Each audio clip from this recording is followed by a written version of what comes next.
नमस्कार शेतकरी बंधूंनो, मी डॉक्टर महेंद्र गवई, कनिष्ठ भात पैदासकार, प्रादेशिक कृषी संशोधन केंद्र कर्जत येथे कार्यरत आहे। मी आज आपणास वैशिष्ट्यपूर्ण गरव भात जातींबद्दल माहिती सांगत आहे। महाराष्ट्र राज्यामध्ये एकूण 15 लाख हेक्टर क्षेत्रावरती भात पिके घेतले जाते। त्यापैकी 30,000 हेक्टर क्षेत्रावरती गरव भात जातींचा समावेश आहे। गरव भात जाती म्हणजे ज्यांचा कालावधी 40 दिवसांपेक्षा अधिक आहे त्यांना गरव भात जाती असे म्हणतात। आजपर्यंत डॉक्टर बाळासाहेब सावंत कोकण विद्यापीठाने 34 सरळ वाण व 5 संकरित वाण प्रसारित केलेले आहेत। तर या वैशिष्ट्यपूर्ण भात जातींमध्ये 5 गरव्या भात जातींचा समावेश आहे।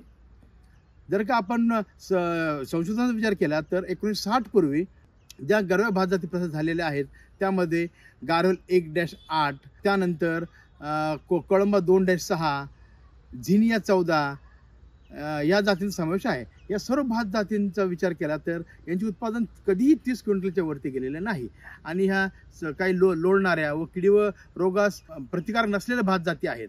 त्यामुळे विद्यापीठाने संशोधन करून 1975 नंतर ज्या भात वाणांचा प्रसार करण्यात आला त्या संकरीकरणातून करण्यात आलेला आहे।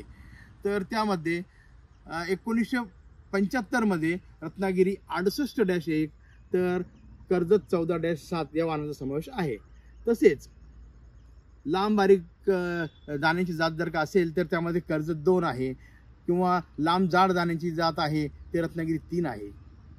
त्यानंतर वाढत्या शहरीकरणामुळे बारीक दाण्यांच्या भात जातीची अधिक मागणी होत गेली। त्यामुळे आपण 2010 मध्ये कर्जत 8 हे वाण प्रसारित केले असून लांब बारीक दाण्यांसाठी आपण 2010 मध्ये कर्जत 10 हे वाण प्रसारित केले आहे। त्याचे अधिक उत्पादन आहे आणि भारतामध्ये प्रथम संकरित वाण जे आहे ते म्हणजे सह्याद्री 5।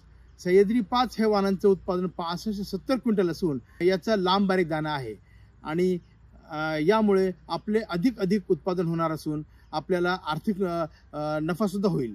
त्यामुळे शेतकऱ्यांना ही विनंती करण्यात येते की यांनी विद्यापीठाने प्रसारित केलेल्या भात वाणांचा अवलंब करावा व आपले उत्पादन वाढवावे। धन्यवाद।